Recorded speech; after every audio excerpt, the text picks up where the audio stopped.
देखना रोचक होगा यौन शोषण का आरोपी गिरफ्तार होता है कि नहीं। मैंने तब भी कहा था कि असंभव लग रहा है। ओलंपिक पदक विजेता यौन शोषण की शिकार बेटियों की बात अनसुनी कर रहा है और यौन शोषण के आरोपी ब्रजभूषण शरण सिंह को बचा रहा है। ये देश जानना चाहता है। थूकते हैं ऐसी व्यवस्था पर। नरेंद्र मोदी तुम्हारा सांसद यौन शोषण की बात चुनौती दे रहा है। मन की बात हमारे देश के प्रधानमंत्री के मन की नहीं है, संघ के प्रचारक रह चुके नरेंद्र मोदी के मन की बात है। ये मेरे जैसे लोग देश में देश की बेटियों के पक्ष में, देश में दंगाइयों के विरोध, देश विक्रेताओं के विरोध, देश को तबाह करने वाले गद्दारों के विरोध बोलते थे, बोलते रहेंगे।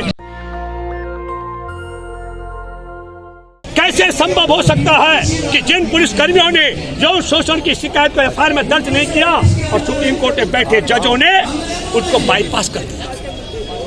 कौन ताकत है जिस ताकत के होते हुए कनॉट प्लेस थाने की पुलिस ने लिखी शिकायत को एफआईआर में तब्दील नहीं किया? वो कौन ताकत है जो सुप्रीम कोर्ट में शिकायत लेकर पहुंचे? पहलवानों की शिकायत पहुंचने के बाद भी जिन पुलिस कर्मियों ने अपराध किया, कानून का उल्लंघन किया, एफआईआर दर्ज नहीं तब्दील नहीं किया शिकायत को, उनको बाईपास करने का काम किसने किया? और तब मैं यह कहता हूँ, एक और बड़ा आरोप लगा रहा है ब्रजभूषण शरण सिंह। वो हमारे देश में ओलंपिक पदक विजेता बेटियों पर क्या आरोप लगा रहा है? ये सैकड़ों करोड़ रुपए लेकर के मेरे खिलाफ और नरेंद्र मोदी की इमेज के खिलाफ धरना देने के लिए बैठे हुए हैं। लेकिन मैं आपको बताना चाहता हूँ, सुप्रीम कोर्ट के मुख्य न्यायाधीश की बेंच पर यह सुनवाई कर्नाटक के पोलिंग से 1.5 दिन से पहले होने वाली है। अब सुप्रीम कोर्ट में बैठे मुख्य न्यायाधीश की जिम्मेदारी बनती है उनकी बेंच तय करे, क्योंकि नरेंद्र मोदी की सरकार ने तय कर दिया है किसी भी कीमत पर ब्रजभूषण शरण सिंह जो यौन शोषण का आरोपी है, इसको तब तक गिरफ्तार नहीं किया जाना है जब तक कर्नाटक में वोट न पड़ चुके हों। और यह बात मैं इसलिए भी कहना चाहता हूं, 28 तारीख को सुनवाई से पहले मैंने दावा किया था यहीं पर कि सुप्रीम कोर्ट भी आदेश करेगा एफआईआर दर्ज कराने की। लेकिन सवाल असली है, देखना रोचक होगा यौन शोषण का आरोपी गिरफ्तार होता है कि नहीं। मैंने तब भी कहा था कि असंभव लग रहा है। और इसलिए मैं कहना चाहता हूँ, नरेंद्र मोदी, नड्डा और अमित शाह का तो वोट का खेल हो सकता है, हमारे देश की ओलंपिक पदक विजेता बेटियों के सम्मान की लड़ाई है। और सुप्रीम कोर्ट में बैठे जजों का दायित्व है हमारे देश के संविधान के सम्मान की रक्षा करना, महिलाओं की सम्मान की रक्षा करना और कानून का उल्लंघन करने वाले पुलिसकर्मियों को दंडित करना और ब्रजभूषण शरण सिंह को गिरफ्तार करा के जेल भिजवाना। आपको पता है, बच्चों के संरक्षण के लिए बने पॉस्को कानून के तहत भी उसके खिलाफ एफआईआर दर्ज है, जिसके दर्ज होने के बाद आरोपी को गिरफ्तार किया जाता है और गिरफ्तार करने के बाद जमानत नहीं होती 6 महीने तक। वो आदमी छुट्टा सांड की तरह घूम रहा है। इसके पीछे अगर नरेंद्र मोदी, अमित शाह का अगर संरक्षण प्राप्त ना हो, तब मैं ये कहना चाहता हूँ, कौन ताकत है नरेंद्र मोदी ओलंपिक पदक विजेता यौन शोषण की शिकार बेटियों की बात अनसुनी कर रहा है और यौन शोषण के आरोपी ब्रजभूषण शरण सिंह को बचा रहा है। ये देश जानना चाहता है। आप ओलंपिक विजेता कर रहे हैं। बजरंग पुनिया ब्रजभूषण सिंह कह रहे हैं कि भाई ओलंपिक विजेता जो जेल में भी है, बताया आपको? नहीं, अगर आरोपी कोई किसी मामले में जेल चला जाए, जेल में तो मैं भी रहा हूँ। अनिल अंबानी के खिलाफ मैं जेल में रहा हूँ। अनिल अंबानी को हराने का काम किया हमने। जेल जाना अलग बात है।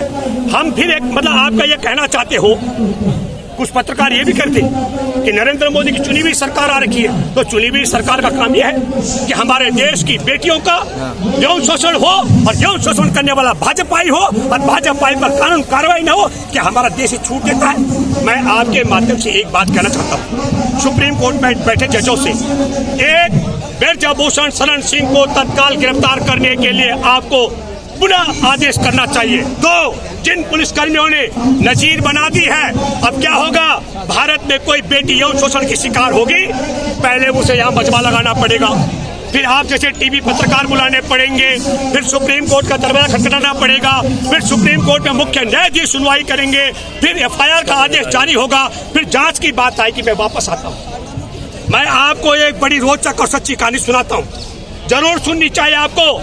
संत आसाराम जो इनका बापू है, उसकी चौखट पर मत्था टेकने वाले माननीय अटल बिहारी वाजपेयी, लाल कृष्ण आडवाणी से लेकर नरेंद्र मोदी, शिवराज चौहान से लेकर के तमाम राजनेता रहे, और उस आदमी की कथा सुननी चाहिए आपको। उसने अपने भक्त की 17 साल की बेटी के साथ बलात्कार किया अगस्त 2013 में। लेकिन वो पहला बलात्कार नहीं था। मैंने वो पूरे मामले की केस शीट मंगाई है। उस केस शीट में उसके खनसामा रह चुके व्यक्ति का बयान है। और वो बयान क्या कहता है? 2002 में एक रात ऐसी थी जिस रात उसको उसकी भक्तों की बेटियां नहीं नसीब हुई। उसने आश्रम में रह रही अपनी ही मुंह बोली बेटी के साथ बलात्कार किया। और वो बेटी खनसामा की धर्म की बहन थी। वो अगले दिन जब उससे मिली रोने लग गई। उसको यकीन नहीं आया। उसने कहा मेरा भगवान है आसाराम, आप कैसे आरोप लगा रहे हो? उसने कहा गुफा में जाके देखना। और जब वो गुफा में, उसने टाइम बताया, शाम के समय ऐसा कर्म करता है। और शाम को जब खनसामा वहां देख रहा था गुफा में, उसके बयान है जोधपुर की कोर्ट में। मैं भूपेंद्र रावत तो मोदी नहीं हूं।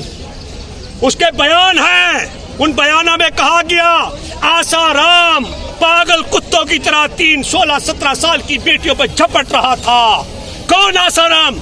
वही आसाराम जिसके लिए हमारे देश के प्रधानमंत्री नरेंद्र मोदी क्या बोलते हैं, ये गुरुजी नहीं होते तो मैं गुमनाम मर जाता। काश मैं भी कहता हूँ हे ईश्वर, हे परमात्मा, हे खुदा, हे रब, हे गॉड, काश ऐसा पेशेवर बलात्कार इस धरती पर ना आता तो आज एक यौन शोषण के आरोपी को बचाने वाला देश की प्रधानमंत्री की कुर्सी पर बैठा हुआ और यहाँ ओलंपिक पदक विजेता यहाँ खुले आसमान में ऐसे अपने न्याय की मांग के लिए विवश न होते। कि मैं इसलिए भी कहना चाहता हूँ 35 साल का सामाजिक अनुभव है। हमने कई बार वैश्याओं की समस्याओं को भी सुना। सामाजिक कार्यकर्ता हूँ, मैंने वैश्याओं को भी इस तरीके से बैठे हुए नहीं देखा। और ब्रजभूषण शरण सिंह चीर हरण कर रहा है चरित्र की, कह रहा है कि इन्होंने सैकड़ों करोड़ रुपए ले रखा है और तब उसके खिलाफ, मोदी के खिलाफ धरना दे रहे हैं, धिक्कार है, थूकते हैं वैसी व्यवस्था पर। नरेंद्र मोदी तुम्हारा सांसद यौन शोषण के बाद चुनौती दे रहा है और तुम उस आदमी को कुर्सी से हटाने की बजाय उसके पक्ष में हो। और फिर मैं कहना चाहता हूँ, सौवीं मन की बात कही नरेंद्र मोदी ने, लेकिन हमारे देश की बेटियों के प्रति उसके मन में रत्ती भर भी जगह नहीं है, एक शब्द नहीं बोला। हमारे देश में अभी 4 राज्यों के राज्यपाल रह चुके सत्यपाल मलिक ने कहा किस तरीके से पुलवामा जवानों की हत्या कर दी गई। पुलवामा के जवानों के विषय में एक शब्द नहीं बोला। राहुल गांधी की सदस्यता छीन ली। हमारे देश के हथियार बनाने की कंपनियों पर, रेलवे लाइन पर, एयरपोर्ट, बंदरगाह पर चीन का कब्जा हो गया चांगसुंग लिंक के माध्यम से। उसके शेयर होल्डर है। नरेंद्र मोदी ने हिडनबर्ग की रिपोर्ट के खुलासे के बाद देश के साथ गद्दारी और चीन की वफादारी पर एक शब्द नहीं बोला। और एक शब्द नहीं बोला। 3 अक्टूबर 2014 से मन की बात शुरू की। इस नालायक को हमारे देश के अंदर कोरोना की रोकथाम की व्यवस्था है, एक मिनट, कोरोना रोकने की व्यवस्था है। उसके जो मुखिया उन्होंने कहा 12 साल तक के 96% बच्चे कोरोना से पीड़ित हुए। इसका मतलब कोरोना घर घर पहुंचा। तो ताली बजाकर लॉकडाउन करके हमारे देश की महिलाओं ने खुले में आसमान बच्चे जने, रेल के पटरी में कट के मरे, गाड़ियों से कुचल के मरे, भूखे प्यासे मरे। अब योगी जी कह रहे हैं देश के प्रधानमंत्री का अपमान राष्ट्र का अपमान है। कर्नाटक के चुनाव में कहा है उन्होंने। देखिए योगी तो देखिए, सुनो भैया, सुनो, ये कुछ भी कह सकते हैं। हाँ। जिन लोगों का धर्म पिता बुलबुल की पीठ में बैठ के जेल में से बाहर आकर भारत भर में कर सकता हो, बुलबुल इतना पक्षी होता है, वो इस देश के मूर्ख और अंध भक्तों के लिए कुछ भी कह सकते हैं। पर मैं आपको कहना चाहता हूँ आपके माध्यम से एक बात जो आपने सवाल किया, हमारे देश का मन की बात जो कह रहा है प्रधानमंत्री हमारे देश का कभी झूठ नहीं बोल सकता है और संघ का प्रचारक रह चुका शख्स कभी सच नहीं बोल सकता। ये मन की बात अगर देश के प्रधानमंत्री के मन की होती तो हमारी इन बेटियों की बात भी होती, हमारे पुलवामा जवानों की हत्या की बात भी होती, हमारे देश पर चीन के कब्जे की बात भी होती, हमारे देश में मुरख्ता बस ताली बजा करके जो सड़कों पर मजदूर मारे गए, कुचले गए, उनकी भी हत्याओं की बात होती। टैक्स पद्धति बदल करके देश को बर्बाद करके 6.5 लाख उद्योग पर ताले लगाकर करोड़ों की बेरोजगारी की बात भी होती, महंगाई लूटपाट की बात भी होती।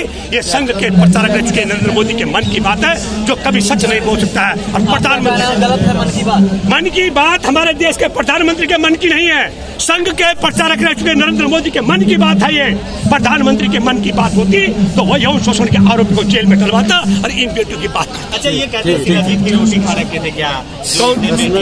आती थी लड़की आती थी, देखिए मीडिया में कहते हैं। देखिए ब्रजभूषण क्या कहता है, ब्रजभूषण जो कुछ कहता है वो आरएसएस संघ की भाषा बोलता है। वहां नरेंद्र मोदी की भाषा बोलते अगर आप ज्यादा पूछेंगे, जिस समय नरेंद्र मोदी मुख्यमंत्री थे गुजरात के, तब एक लड़की पर मोदी का दिल आया था।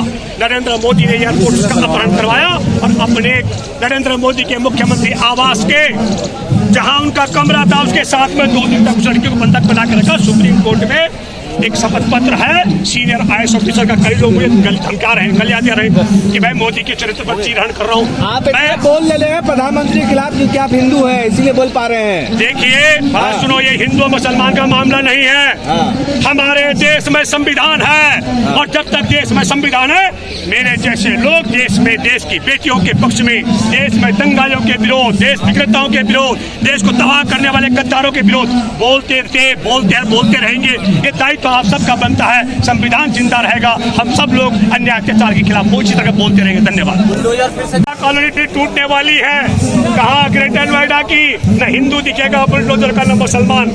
मैंने जनसंघर्ष वाहिनी के बिहाफ पर दिल्ली में हमने अनुसूचित कॉलोनी की लड़ाई लड़ी है। 55 लाख रुपए का एक दिन का खर्चा है। दिल्ली हाई कोर्ट के कोर्ट कमिश्नर के रिकमेंडेशन पर दिल्ली की 11 कॉलोनी को तोड़ जाना था, हमने नहीं टूटने दिया। 55 लाख का खर्चा इसलिए है कि वो बुलडोजर और पुलिस बंदोबस्त का खर्चा दिया गया था। मैं ये कहना चाहता हूँ, इनकी बात की ताकत किसी का बैठ घर तोड़ने की नहीं है। अनाधिकृत जगह पर अब तो नई बात आ गई है। जब तक दूसरों का राज था, गरीब के पास घर नहीं था झुग्गी डाल देता था, गरीब के पास घर नहीं था तो जमीन लेकर बनाता था। अभी आपराधिक मुकदमे दर्ज हो रहे हैं गुड़गांव में, कॉलोनी भी टूटेंगी और जिन्होंने घर बनाए वहां पर उन पर आपराधिक मुकदमे दर्ज होने हैं। खूब ताली बजाओ जब मुसलमान का घर टूटता था। अभी पहले अनाधिकृत कॉलोनी में रहने वाले लोग एक होते थे, उन्हें हिंदू मुसलमान करके ये बड़ा षड्यंत्र किया गया। इसलिए जो तुम कह रहे बुलडोजर बाबा, देश पर चीन का कब्जा हो रहा है, तुम नहीं सुनते हो। हमारे देश में किसानों ने शहादत दी, वो बात तुमको नहीं सुनाई देती है। हमारे देश में कोरोना को रोकने के लिए कमेटी बनी है। उस डॉक्टर ने कहा कि 96% भारत के 12 साल तक के बच्चों को कोरोना हुआ है। तुमने लॉकडाउन करके देश बर्बाद किया, हजार सैकड़ों लोगों की जाने गई, ये तुम नहीं सुनते हो। हमारे देश में टैक्स पद्धति बदल करके तुमने देश बर्बाद कर दिया, ये बात तुमको नहीं सुनाई देती है। तब मैं कहना चाहता हूँ, एक बात आप सब लोग गांठ बांध कर सुन लो, देश का प्रधानमंत्री कभी झूठ नहीं बोल सकता है और संघ का प्रचारक रह चुका शख्स कभी सच नहीं बोल सकता है। ये मन की बात हमारे देश के प्रधानमंत्री के मन की होती तो ये बेटियों की बात जरूर करता, गलवान घाटी की बात जरूर करता, पुलवामा की बात जरूर करता, ये चीन के कब्जे की बात जरूर करता। ये संघ के प्रचारक रह चुके नरेंद्र मोदी के मन की बात है। प्रधानमंत्री झूठ नहीं बोल सकता है और संघ का प्रचारक कभी सच नहीं बोल सकता है, ये बात मैं दावे के साथ कह सकता हूँ। इसलिए मैं आपसे कहना चाहता हूँ, बड़ी महत्वपूर्ण बात जो आपको घर घर तक पहुंचानी चाहिए, लिख लीजिए। 10 तारीख को कर्नाटक के चुनाव से पहले नरेंद्र मोदी किसी भी कीमत पर यौन शोषण के आरोपी ब्रजभूषण शरण की गिरफ्तारी नहीं करवा रहा है। इसलिए मैं सुप्रीम कोर्ट से अपील करता हूं, मुख्य न्यायाधीश की बेंच सुन रही है इस मामले को, आपसे मैं अपील करता हूं, आप नरेंद्र मोदी के वोट बैंक को बचाने की भूमिका अदा करना बंद कर दे, तत्काल आदेश करें। जिन पुलिस कर्मियों ने शिकायत को FIR में तब्दील नहीं किया उन्हें जेल भिजवाएं और ब्रजभूषण के खिलाफ पॉस्को के तहत भी मुकदमा दर्ज है, इसको तत्काल गिरफ्तार करके जेल भिजवाएं। नरेंद्र मोदी के इन मंचों पर पानी फेरना पड़ेगा। धन्यवाद। जय हिंद, जय जवान, जय किसान, जय संविधान। नेशनल दस्तक की आपसे गुजारिश है कि अगर इसको बचाना चाहते हैं तो नेशनल दस्तक को सब्सक्राइब करने के लिए रेड कलर के सब्सक्राइब बटन को दबाएं, फिर बेल आइकन की घंटी दबाएं। नेशनल दस्तक को बचाने के लिए बहुत जरूरी है कि हर खबर को शेयर करें, लाइक करें, कमेंट जरूर करें।